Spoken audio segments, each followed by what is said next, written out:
Hello and welcome to Video City, where there's no membership required. I'm Brent. I'm Joe. I'm Travis. And if you're listening to this particular episode, this is going to serve as kind of an introduction to new listeners, or if you've come in later, assuming and hoping that this podcast keeps going for some period of time, a way of determining who's who, who's talking, what's the purpose of this podcast, what are we doing, kind of a statement of purpose.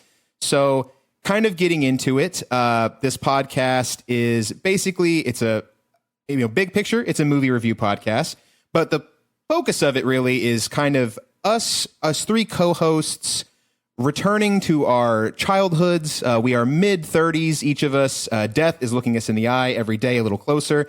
And we want to talk about video stores, those things, back when we were innocent and had hopes and dreams and doused ourselves in film and art and video games, etc. So that's basically the purpose of it. But we wanted to introduce ourselves, talk a little bit about the video stores we remember as kids, and kind of talk about how the podcast is going to be shaped going forward. So the brainchild, this podcast is the brainchild of Joe and Travis. So I will let one of you, maybe let's start with Joe, tell the people about yourself, Joe, and what you remember about video stores and all that good stuff. Well, first off, I just want to thank you for saying mid-30s and not downhill to 40s, late 30s. They don't need to know which that. is more accurate. They don't need to know that. All of us. But me and Travis have been wanting to start a podcast for a while because we just always talk about shitty old movies, and we want to see if they held up.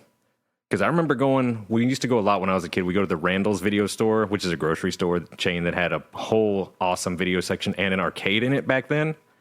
That's awesome. Yeah. Mine didn't. Oh, we had Street Fighter 2 Championship Edition. Oh, jeez. It was great. That's the one where you can play as M. Bison and Vega and Balrog, right? Yeah. Yeah, hell yeah. And it was still only a quarter. Oh, those were the days.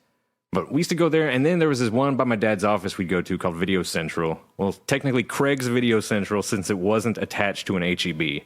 Otherwise, it would have been that.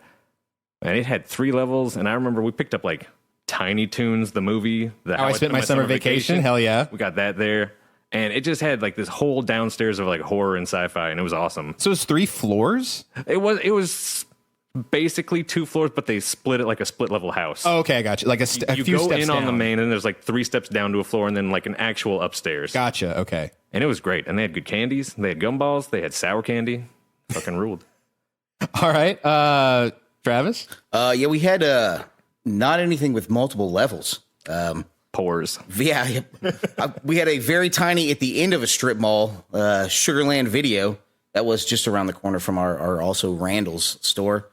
Then eventually, as time progressed, we got a Blockbuster. Ooh. That's when you know you made it. That's when you're big time, right? That's When everything else closes and you just have a Blockbuster. it eventually shut the other 2 down. Yeah, it's actually just capitalism happening. It's like, oh yeah, the mom and pop shut down. Here's the fucking faceless corporation Blockbuster thing. Yeah, It was nice. It was right in the same strip centers as my H&H Music. Ooh. So, I went there. Had to get reeds. I guess this is a good thing to go for some context. The 3 of us are from Houston, the greater Houston area in Texas. So if we talk about any regional names like Randall's, I don't know if they have, I don't know how far. Safeway or Albertsons elsewhere, maybe. Or Wilson Titley.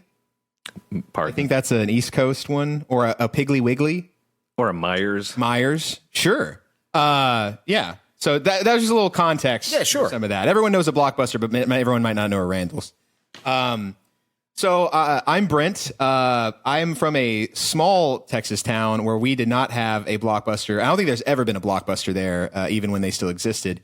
We had, interestingly enough, before I even joined this podcast, we had Video City, which was located right next door to an HEB, but not part of it. That was the oldest video store that at least I remember in my hometown. It was a small, just little 1-story shop, but they did have video game rentals. Ooh. Super Nintendo and Sega Genesis and, or Nintendo back, even older. That was the like family friendly one. To contrast that later on in kind of a standalone, much bigger store was 49 and More Video Superstore.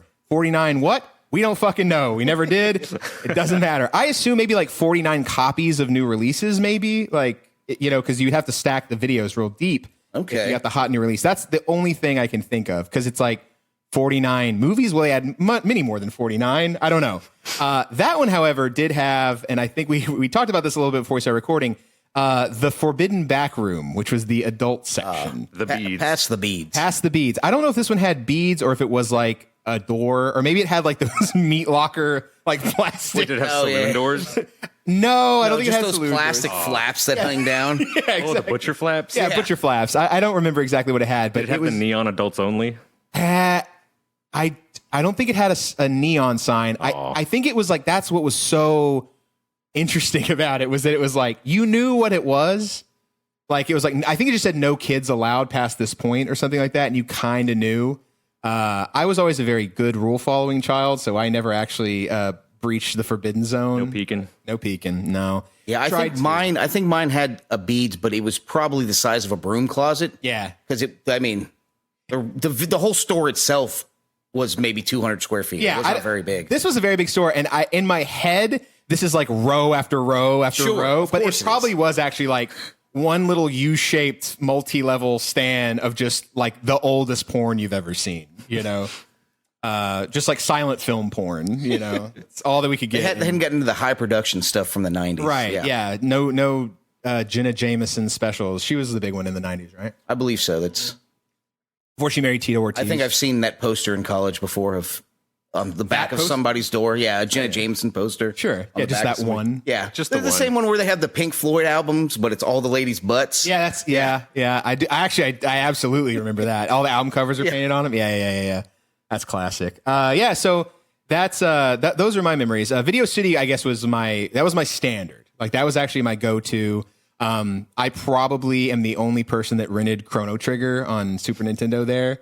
I wish I would have gotten the cop. I wish I would have known when they shut down and like bought some of their old stuff.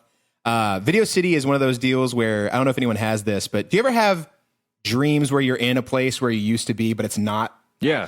Sure. Video City is one of mine. Okay. Oh, really? I have dreams where I go into Video City, and Dream Video City, I could I could map it out for you. It's not Video City, but it's Dream Video City, but it is Video City.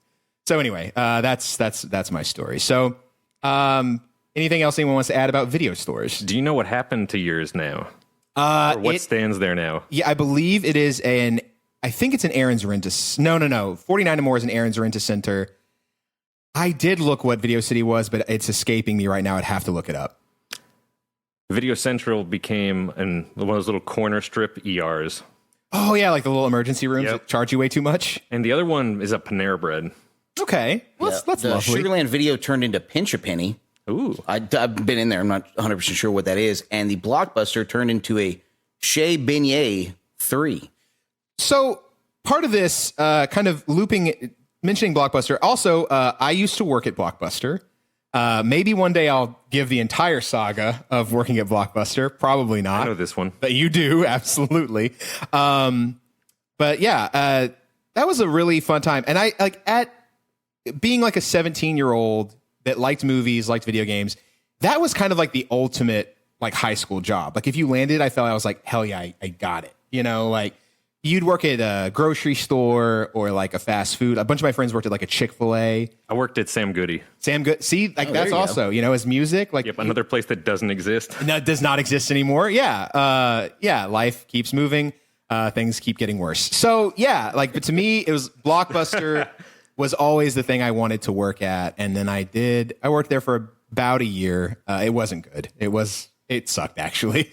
But you did get to free rentals and, on late inventory nights, you would kind of just toss on whatever you want on the screens there. So you'd be able to work and like, we would just watch random movies that some of us had never seen. Like that was a cool deal working with the people because they were all dorks like you were. So that was kind of a fun. I'm curious if you ever had, obviously there was movies playing while people were in the store. Would anybody try to sneak a movie that flashed a boob in it? No. I feel like as teenagers, that's something that I certainly would have done and got in trouble for. I definitely think like you would try to, because there's no audio, right? So like you could play, I think it was kind of the general thing of we would do it with violent things, but we would not want to risk showing titty. Because then like that's too much. You could probably put on like scanners or something. You know what I mean? Like something like that. That's fine. That's fine. Nipple? Yeah. Hell no. Nipple cannot have a nipple.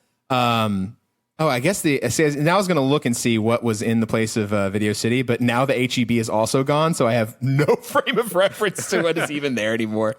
I'll see if I can find it. Exists. So I guess the basic structure of the podcast is going to be pretty straightforward. We are picking movies. We're going to kind of talk about who's in it, obviously, just kind of your general cast and plot synopsis. Joe's going to give some interesting background about kind of what's going on in the world at the time they were released on video, right? No, theatrical releases. Yeah, because that's way better.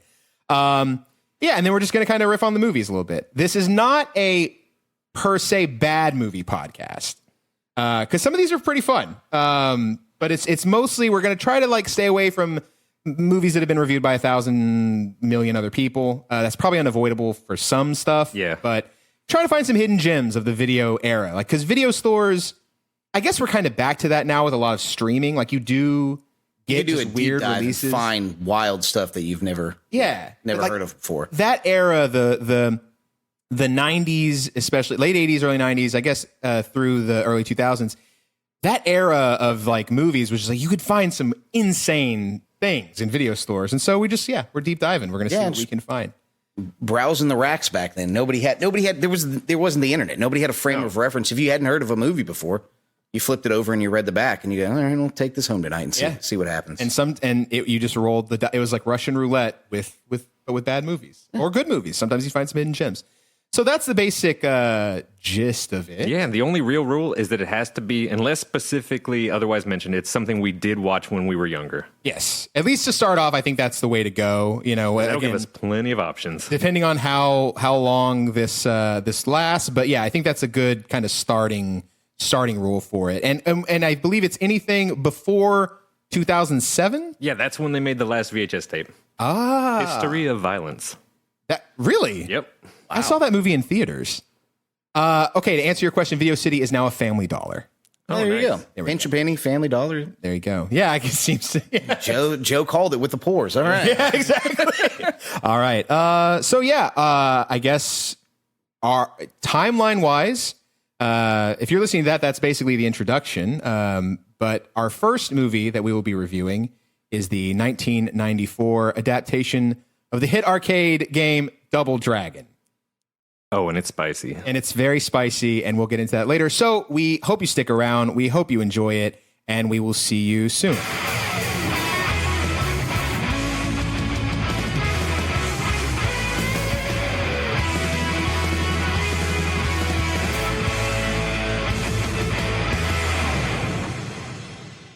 Next time on Video City. Zing got him. Zing got his ass. Burned him real good. Get wrecked. Bleeding Rest in piss. internally. Yeah, just done.